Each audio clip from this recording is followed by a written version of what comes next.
Finally চলে এসছে আমার দিদির বিয়ের ব্লগ, দেখে নাও তোমরা, আশা করছি তোমাদের ভালো লাগবে। তো বরযাত্রী যখন এসেছিল তখন দেখি বড় ডান্স করতে করতে আসছে, আমার না বেশ ভালোই লেগেছিল, কারণ আমি মানে কোনো আইডিয়া ছিল না যে হয়তো বা ডান্স করতে করতে আসবে, তো দেখে বেশ ভালোই লাগলো। আমরাও ডান্স করে নিলাম একটু গেটের সামনে।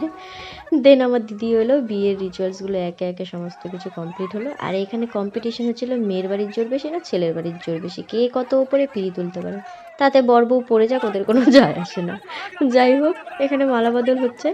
আর আমার দিদির শ্বশুরবাড়ির তরফের নিয়ম রয়েছে এক রাতেই দুই বিয়ে হয়ে যায়, সমস্ত রিচুয়ালস কমপ্লিট হয়ে যায়। তো পরের দিন আর বাসি বিয়েটা হয়নি, এক রাতেই দুই বিয়ে হয়ে গিয়েছিল। এখানে সিঁদুর দানের রিচুয়ালসটা হচ্ছে। দেন তারপরে যখন সাত পাকে ঘোরা হচ্ছিলো, আমরা সবাই মিলেও ওদের সাথে ঘুরছিলাম, বেশ ভালোই লাগছিলো, ডান্স করছিলাম পেছন পেছন। তারপরে বিয়ে কমপ্লিট হয়ে গেল পুরোপুরি। দেন সবাই মিলে আমরা বাইরে গিয়ে একটু ফটোস তুললাম, তারপরে কুড়ি খেলা হলো। ব্যাস, এভাবেই আমার দিদির বিয়ে রিচুয়ালসগুলো কমপ্লিট হয়ে গেল। টাটা।